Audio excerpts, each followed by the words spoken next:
भारतवर्ष में इस प्रकार की लोग, भारत में रहते हुए लोग इस प्रकार की जब बात रखते हैं तो मुझे कष्ट जरूर होता है, आप सबको भी होता होगा, कि हमारे ही लोग सनातन की आलोचना करते हैं, पराशक्ति की आलोचना करते हैं, मंत्र शास्त्र पे, मंत्र विधा पर, देवी देवताओं के प्रति अविश्वास करते हैं। तो निश्चित है जो ईश्वरवादी लोग होते हैं उनको कष्ट होता है कि कैसे ये पागल लोग हैं जो देवी देवताओं पे आपत्ति कर रहे हैं, झाड़ फूक करने वालों पे आपत्ति कर रहे हैं। लेकिन मुझे इस प्रोग्राम से, वैसे अनेकों ऐसे प्रोग्राम आ चुके हैं टेलीविजन के माध्यम से देखने को मिले हैं, मैं ऐसे चैनल वालों के लिए समर्थन में और सहयोग में ये कहता हूं, और इस प्रकार की जो आवाज उठाते हैं मैं उनके साथ में हूं, उनसे अलग नहीं हूं। ये बात सत्य है कि सनातन को, सनातन धर्म को जितना बाहर के अनेक संप्रदाय के लोगों से डर नहीं है, जितना डर सनातन धर्म में रहने वाले तथाकथित कालनेमी रूप धारण किए हुए और संतों को जो आवरण चोला पहन करके अपना उल्टा सुल्टा करने की चक्कर में लोगों को बेवकूफ बनाते हैं, ठगते हैं, आडंबर रचते हैं, ऐसे लोगों का पर्दाफाश उठना चाहिए। फिर वो कोई भी हो, किसी भी दिशा का हो, और कोई भी इस प्रकार का बाबा हो, या इस प्रकार के कोई भी स्थान पर इस प्रकार के कृत्य हो रहा हो, उस पर आपत्ति लगना चाहिए और उसका पर्दाफाश होना चाहिए और कानून का शकंजा भी कसना चाहिए। इसमें ऐसे कार्यक्रमों का मैं समर्थन करता हूं। थोड़ा बहुत दर्द होता है कि जब कोई हमारे हनुमान जी की आलोचना करता है, मेरी दुर्गा मैया का आलोचना करता है, हाथीवान जी महाराज की करता है, या गुरुशरण की करता है, या कोई अन्य साधु संत महापुरुष की कोई आलोचना करता है, तो खून खौलता है, लगता है कि सामने हो क्या ना कर दो। मैं इतना कह करके अपनी बात को आप तक पहुंचाया। नहीं, लोग कहेंगे पंडुका सरकार भड़का रहे हैं, लेकिन कभी कभी लगता है कि ये बात सही है कि पाखंडवाद का बोलबाला बढ़ता जा रहा है। जगह जगह पाखंडवाद के वो केंद्र बनते जा रहे हैं, वो ऐसा मजमा स्थल बनता जा रहा है कि आने वाले समय में साधु संतों के प्रति लोगों की घृणा हो जाएगी, जो कि साधु संत का दर्शन करने मात्र से जीवन बदलता है। आचार्यों महापुरुषों के दर्शन करने, उनके प्रवचन सुनने मात्र से जीवन की दिशा बदल जाती है। लेकिन कुछ तथाकथित जो है, जो ब्राह्मणों को, संतों को, हमारी ऋषि परंपरा को, मठ मंदिरों को जो बदनाम करने का एक बड़ा षड्यंत्र चल रहा है, इस पर अंकुश लगना चाहिए, चाहे इसमें फिर कोई भी हो। और इसमें हम भी समर्थन करते हैं और सबको समर्थन करना चाहिए कि अंधविश्वास का बढ़ावा न दिया जाए।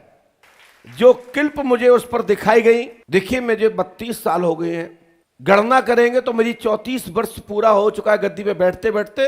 31 दिसंबर को यानी 9 दिसंबर को 34 वर्ष हो जाएंगे। ये 34वीं वर्ष लग गई मेरी। और वैसे देखा जाए राज तिलक के अनुसार तो 24 वर्ष पूर्ण हो चुकी है। मैं 1999 में 7 दिसंबर को पहली बार गद्दी पर स्वतंत्र रूप से बैठा हूं, तो 24 वर्ष हो चुकी हैं। मैं ज्यादा ही समय की गणना कर रहा हूं, कर लीजिए। 7 दिसंबर 1999 को मैं पहली बार गद्दी पर स्वतंत्र रूप से बैठा हूं। समय 24 वर्ष से ज्यादा ही निकलेगा, लेकिन कम नहीं निकलेगा। लेकिन मुझे इसका गद्दी को चलाते हुए, संचालन करते हुए पूजपात गुरुदेव भगवान की कृपा से मुझे 34 वर्ष हो चुकी है। और 34 वर्ष में मैं इतना तो जानता ही हूं कि ये जो मंत्र विधा से कर रहा है, या कि कोई ट्रिक या मैजिक या किसी प्रकार का कोई इसका सूत्र है, वो गणित से संबंध रखता है, मैं देखते ही समझ जाता हूं। जैसे उन्होंने दिखाया एक बाबा के द्वारा झाड़ने से कैंसर ठीक हो गया।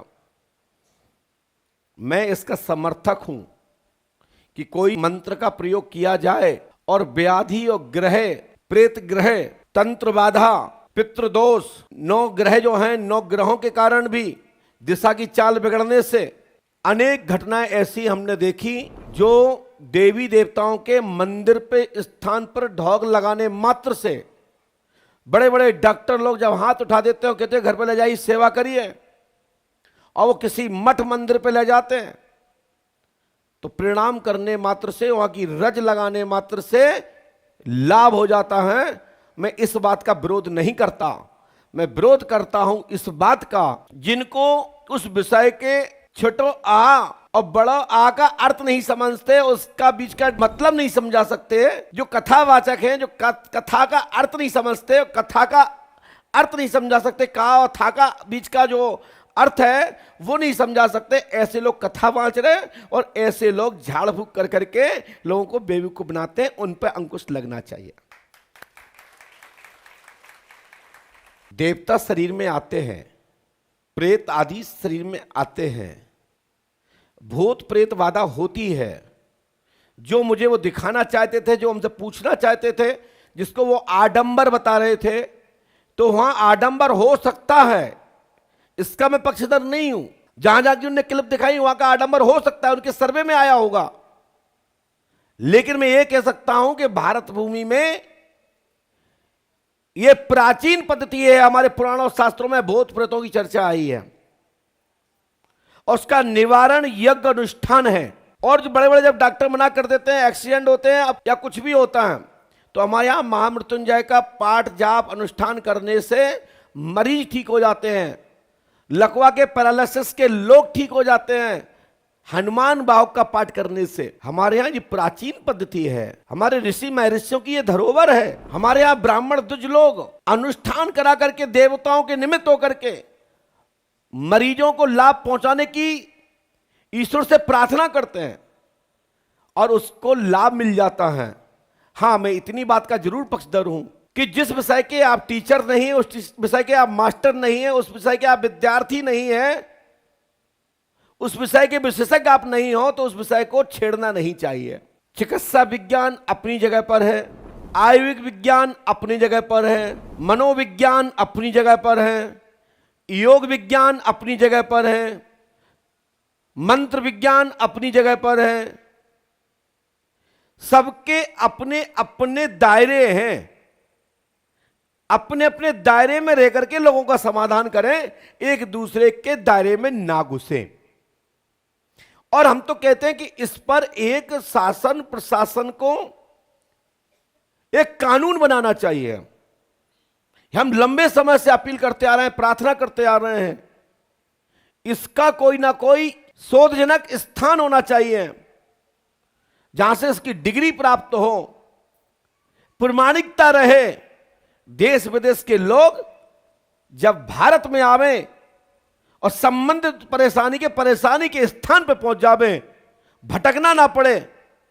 और जो जगह जगह लुटते हैं, भूतवादा के नाम पे, प्रेतवादा के नाम पे लाखों रुपया ठगा जाता है, ऐसे स्थान से उन पर लाल निशान लग जाएंगे कि ये पाखंडी है, ढोंगी है, इनके पास ट्रिक है, मैजिकल्स है, गुमराह करने वाला या कोई अन्य तरीके से ये करते हैं, इसको यहां जाना उचित नहीं है। ऐसे स्थानों के लिए क्षेत्रीय प्रशासन और शासन की जिम्मेदारी होना चाहिए। ऐसे जगह जगह जो मजमा लग रहे हैं, इन पर एक परीक्षणार्थ, लोक कल्याणार्थ के भाव से वहां के प्रशासन को कुछ अपनी बात रखना चाहिए, जो लोक कल्याणार्थ को परीक्षार्थ ना हो, सत्य भी हो और रक्षार्थ हो। जब वो चीज प्रॉपर मिल जाएगी और प्रॉपर वो चीज से गुजरेंगे, तो उसका सत्य का सामने आ जाएगा और उसको प्राथमिकता मिलेगी, शासन की तरफ से भी सम्मान मिले, ऐसे हमारी आकांक्षा है। जैसे ज्योतिष को आज सम्मान मिलता है, उसको डिग्री मिलती है, पीएचडी मिलती है, डॉक्टर्स लगाता है। हमारा ज्योतिष हमारा ही दूसरा अध्यात्म पराशक्ति का एक भाई है, अलग नहीं है। चिकित्सा विज्ञान भी हमारा ही अध्यात्म शक्ति का एक भाग है। आयुर्वेदिक पद्धति भी हमारे ही आध्यात्मिक पराशक्ति का भाग है। जैसे कि हमारा पराशक्ति यज्ञ विज्ञान से जुड़ा हुआ है, जिसको यज्ञ बोलते हैं, कहीं यज्ञ बोलते हैं, हवन बोलते हैं।